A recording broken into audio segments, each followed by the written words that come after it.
So school bench पे बैठे बैठे आपने बहुत कुछ सोचा था कि घर जाके मुझे ये करना है, ये करना है, इस चैप्टर को ऐसे सॉल्व करना है, इस चैप्टर के लेक्चर्स देखने हैं, इस चैप्टर के पीवाईक्यूज बनाने हैं। बट घर आके इतना स्लगिश फील करते हो, इतना लेजी फील करते हो कि कुछ कर ही नहीं पाते हो। तो आज इसी के बारे में बात करते हैं कि how you can study productively after school. Hey everyone, this is Shaurya Ash, currently a first year MBBS student at GMCH Bettiah. देखो यार, मैंने अपनी पूरी 11th-12th अटेंडिंग की है। मतलब स्कूल जाता था मैं, डेली मेरा स्कूल होता था एंड मेरी जो कोचिंग होती थी वो वीकेंड्स पे होती थी।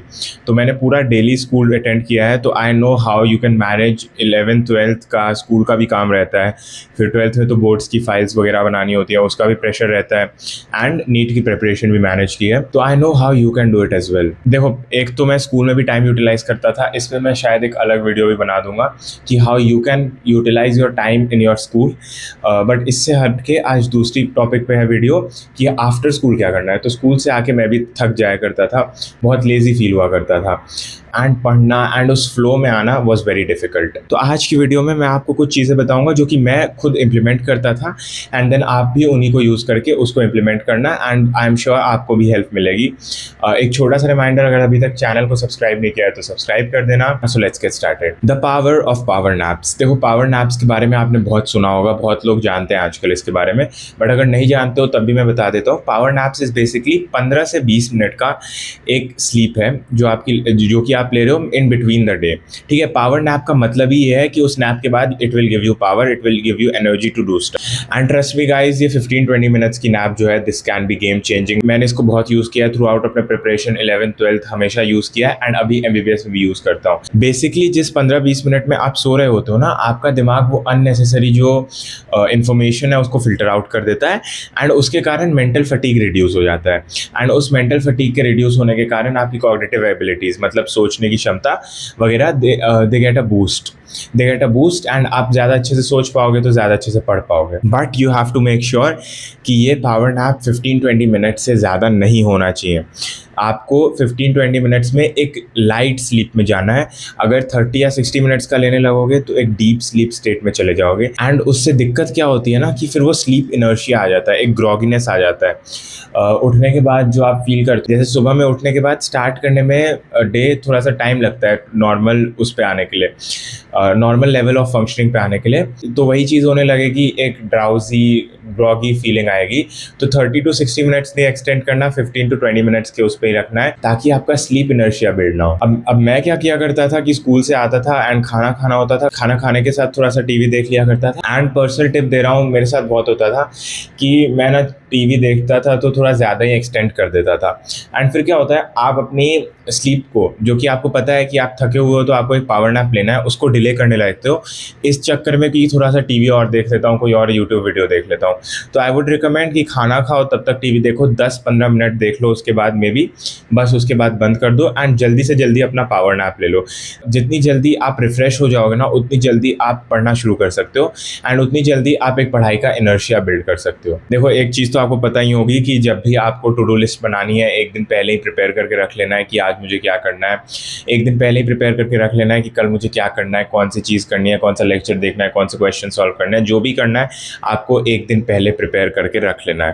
बिकॉज देखो, जब आप डिसाइड कर चुके होते हो कि मैं स्कूल से आके सो के उठने के बाद सबसे पहला टास्क यही करने वाला हूँ, तो there is a mental clarity in the brain, और ऊपर से एक मेंटल प्रेशर और आ जाता है कि भाई टास्क डिसाइडेड है तो करना ही करना है।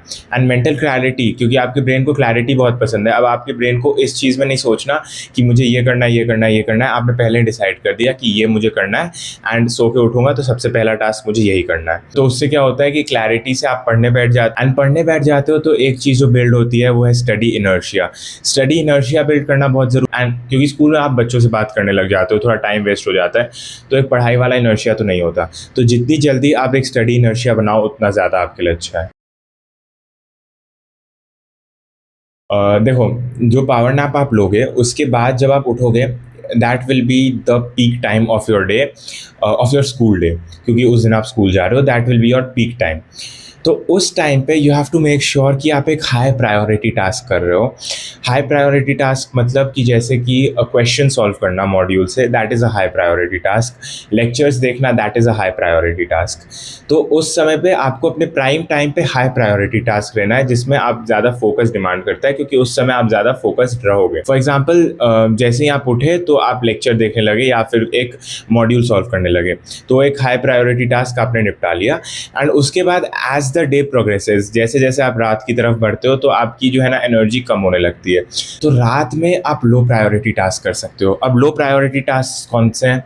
लाइक स्कूल की अगर कोई प्रैक्टिकल फाइल बनानी है, नोटबुक सबमिशन है कल, तो वो सब जो चीज़ है वो सब है लो प्रायोरिटी टास्क आपका, तो उसको आप रात में कर सकते हो। एंड अगर करने का मन नहीं कर रहा है तो कान में म्यूज़िक लगाते हुए, ईयरबड्स लगा के, पॉडकास्ट सुनते हुए, स्टैंड अप कॉमेडी सुनते हुए तब वो टास्क कर लो। सिर्फ बेनिफिट ये है कि आपने अपने अनप्रोडक्टिव टाइम में भी कुछ काम कर लिया एंड उससे बेसिकली आपको जब सबमिशन का समय आएगा तो प्रॉब्लम नहीं होगी। तो देखो, मैंने 11th-12th ग्रेड में पीसीबी के साथ साइकोलॉजी भी एक सब्जेक्ट रखा हुआ था, एडिशनल सब्जेक्ट, एंड उसकी हमें 12th में फाइल बनानी होती है, बिकॉज उसके बेसिस पे मार्किंग होती है, इंटरनल मार्किंग होती है, एग्जामिनर जो वाइवा के लिए आता है वो सब कुछ देखता है। तो उस फाइल को मैंने पूरी तरह रात में ही बनाया, लाइक रात में 10-11 बजे, 11 साढ़े 11 बजे कि मैं वो फाइल बनाया करता था। जस्ट उसको छापना ही होता है बेसिकली।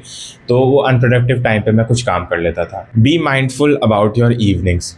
देखो यार, मैंने ये नोटिस किया है कि नैप से उठने के बाद तो आप पढ़ लेते हो, एक अच्छा सेशन लग जाता है, बट ये इवनिंग वाला जो पीरियड होता है ना, इसमें सबसे ज़्यादा टाइम वेस्ट होता है। तो एक तो आप या तो ऐसा कर लो कि इवनिंग में कोई एक्टिविटी कर रहे हो, अगर बैडमिंटन खेलने जा रहे हो, जैसे मैं कभी कभी बैडमिंटन खेलने जाया करता था, तो वो कर लो एंड अपना टाइम फिक्स कर लो, दैट वुड बी बेटर। वहाँ पे आपका आधा घंटा जाएगा, 40 मिनट जाएगा, आपकी हेल्थ के लिए भी अच्छा है। क्योंकि क्या होता है, इवनिंग में घर पे चाय बन रही होती है, तो मम्मी कभी बोलती है कि चाय पी लो, एंड फिर आप चाय पीने जाते हो, कब बात करने लग जाते हो। दैट इज़ नॉट रॉन्ग, बात करना is not wrong, but you just have, कब आप वो बात करते करते 1-2 घंटा निकल जाएगा ना, पता ही नहीं चलता। तो be mindful about how you are spending your evenings, because मेरे ओपिनियन में इवनिंग्स में सबसे ज़्यादा टाइम वेस्ट होता है। तो थोड़ा बहुत बात कर लो, चाय वाय पी लो, एंड उसके बाद कम बैक टू स्टडी। इन चीज़ों को इम्प्लीमेंट करके देखना, आई एम डैम श्योर आपको हेल्प करेंगी। And do tell me in the comment section how it help you. Video अगर अच्छी लगी हो तो लाइक करना, चैनल को सब्सक्राइब करना, अपने दोस्तों के साथ शेयर करना, and I will see you in the next video. Thank you for watching and take care.